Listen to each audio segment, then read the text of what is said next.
My name is Bella. I'm sitting in my car, the engine off, hands resting on the steering wheel, just like I've been for the past 20 minutes. Outside, life goes on as usual. People are walking around, carrying coffee cups and briefcases, oblivious to the storm that just erupted in that beige office downtown. It all started with a polygraph test.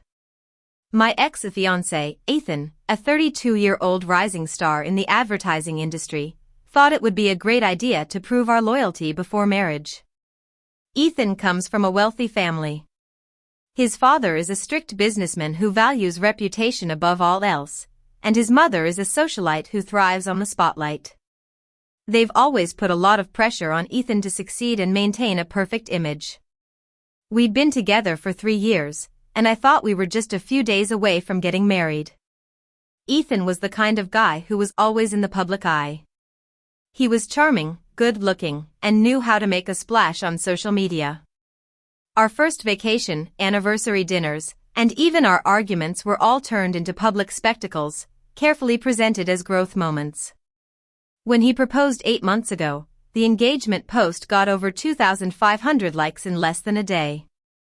I convinced myself that this was just the way modern love was, something to be documented. One evening, we were having dinner at his place, discussing the mundane wedding logistics like seating arrangements and guest lists. Ethan barely touched his food. He was constantly distracted, his eyes darting between me and his phone.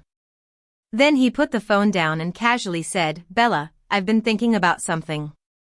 What do you think about polygraph tests before marriage?" I laughed, thinking he was joking. But he wasn't smiling. He said he saw couples doing lie detector tests online for total transparency and no secrets. I was shocked. I told him it was insane, and that we'd been together for 3 years. If he didn't trust me by then, there was a problem. But he interrupted, saying we might not know everything about each other. I stared at him, asking what he could possibly be hiding. He just shrugged and said that was the point. That was the first red flag, but I was too annoyed to pay much attention. I even said, "Maybe we shouldn't be getting married if you need a polygraph." He went quiet, and I thought that was the end of it. 2 days later, my phone wouldn't stop buzzing. I'd been tagged in a Facebook post Ethan wrote. He went on about trust, modern relationships, and accountability. The line that caught everyone's attention was, "I want her to prove her loyalty before the wedding with a polygraph. If you have nothing to hide, why would you say no?" My chest went cold. My friends, family, and co-workers all saw it. My mother, a kind-hearted and emotional woman, called me in tears. My sister, who is more straightforward, texted asking what was going on. Strangers started dissecting my character in my inbox. I called Ethan immediately, asking what the hell was going on. He acted like it was no big deal. When I said he made it seem like I was hiding something, he asked if I was refusing the test. That's when something inside me snapped. I sat on the couch for 20 minutes, looking at my phone, and then I typed, "Sure, you go first." As soon as I hit post, it was like a cold wind blew through the room. The online energy shifted from me being the guilty one to people wondering why Ethan was panicking. The comment section became a battlefield. Some people cheered me on, saying if he was so confident, he should go first. Others treated it like a reality show, suggesting we live stream the test. The worst were the people I barely knew, who felt the right to judge me. Ethan called me less than an hour later. His voice was too controlled as he asked what I meant by him going first. I calmly replied that if he wanted polygraphs, we'd both do them, and he should go first since he'd made it public. He tried to suggest we do them at the same time, but when I asked why, he had no good answer. He got irritated and called me childish. I told him I was being practical. He hung up, and I sat there, feeling a mix of nausea and clarity. I realized then that this wasn't about transparency, it was about him trying to control me. The next morning, I found a polygraph examiner named Mr. Miller. He was a retired police officer who now ran a private practice. His website was professional and gave the impression that he'd seen it all. When I called, he wasn't surprised.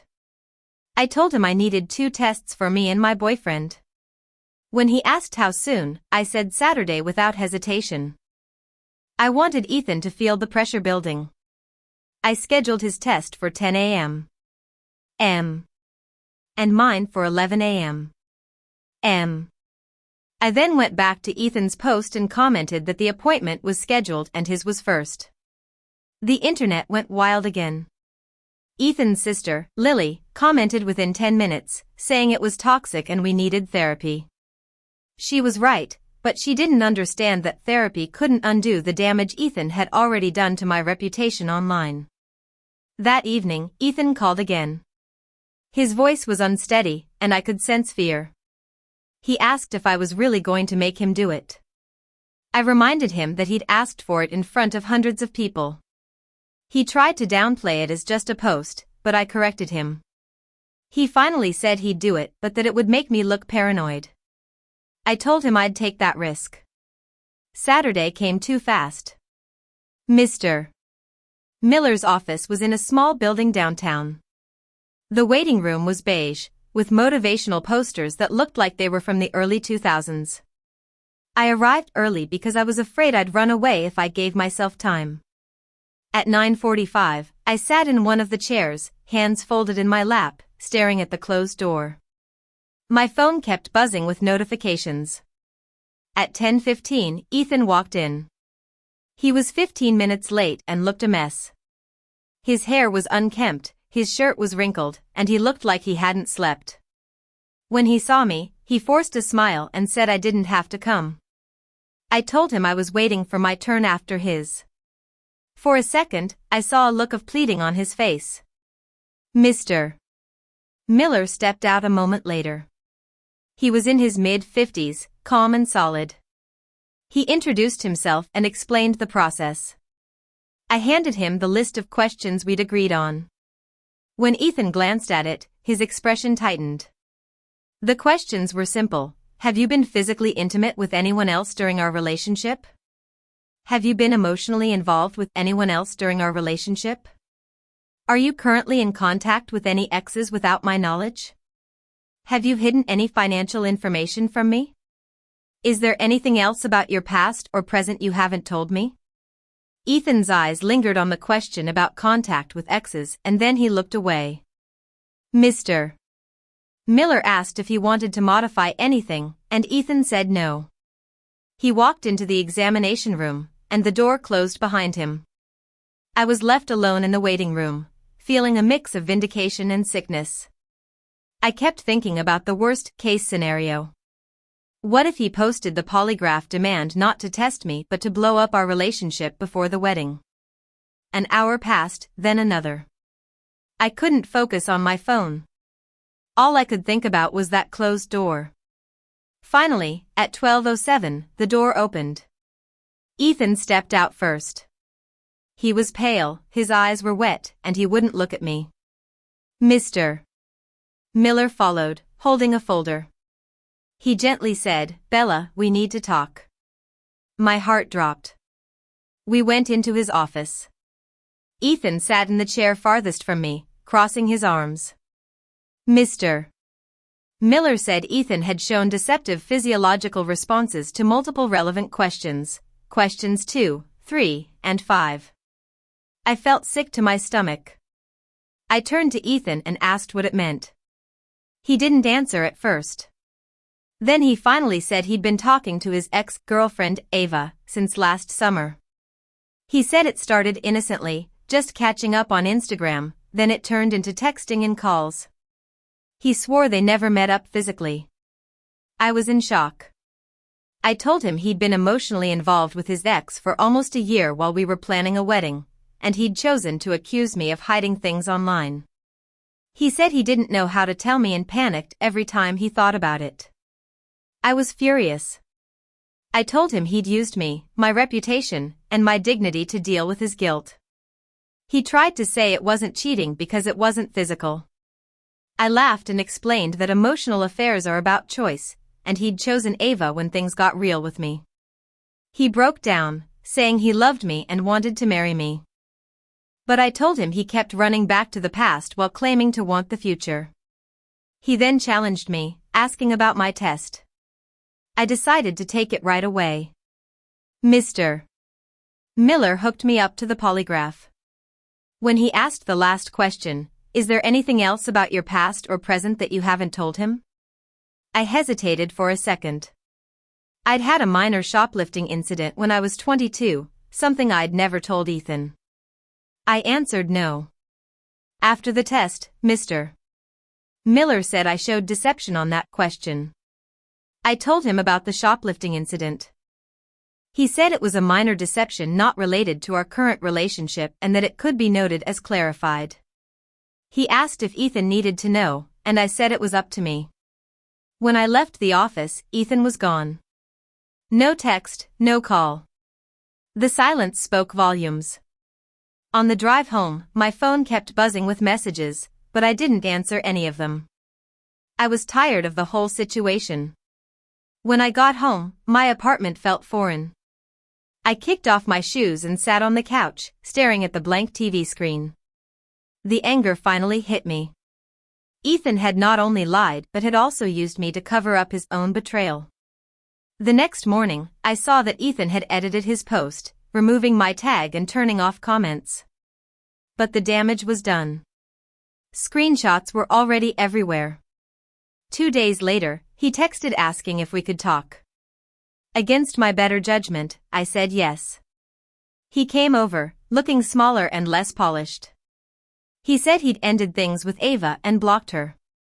He apologized, saying he didn't realize how far it had gone until he was in that chair answering the questions. I asked him why he didn't just tell me. He said he was scared of being the bad guy. I told him he'd made me look like the bad one instead. He flinched and said he never meant to hurt me. I believed him, but I also knew he'd chosen himself over me again and again. We tentatively agreed to postpone the wedding and start couples therapy.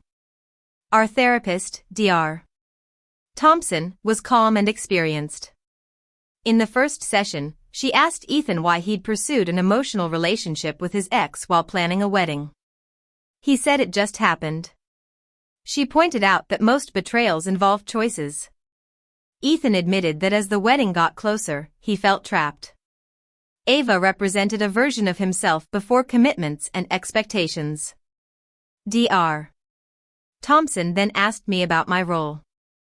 I said I'd assumed Ethan was okay because he seemed enthusiastic, and I'd focused on the wedding logistics instead of checking in with him emotionally.